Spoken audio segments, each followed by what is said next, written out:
Washington, AP, the U.S. economy has contracted for 2 straight quarters, intensifying fears that the nation is on the cusp of a recession, if not already in one, barely 2 years after the pandemic recession officially ended.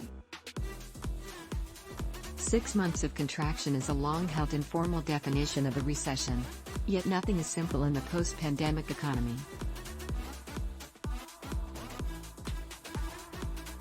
Its direction has confounded Federal Reserve policymakers and many private economists since growth screeched to a halt in March 2020 as COVID-19 struck and 20 million Americans were suddenly thrown out of work.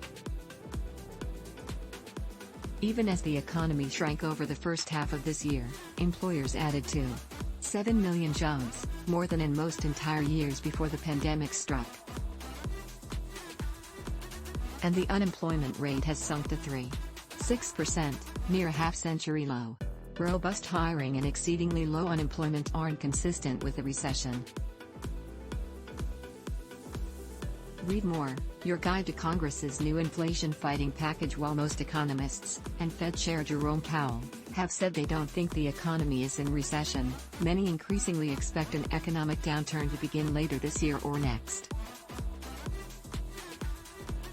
Either way, with inflation raging at its highest level in 4 decades, Americans' purchasing power is eroding.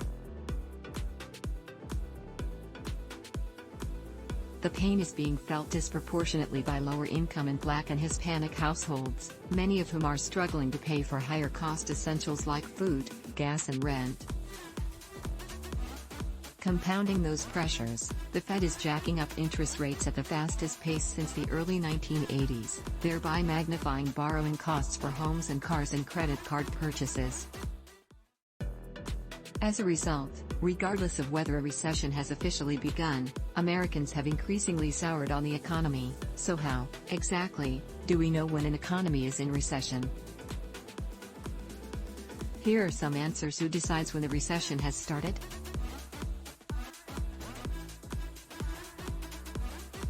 Recessions are officially declared by the obscure-sounding National Bureau of Economic Research, a group of economists whose business cycle dating committee defines a recession as a significant decline in economic activity that is spread across the economy and lasts more than a few months.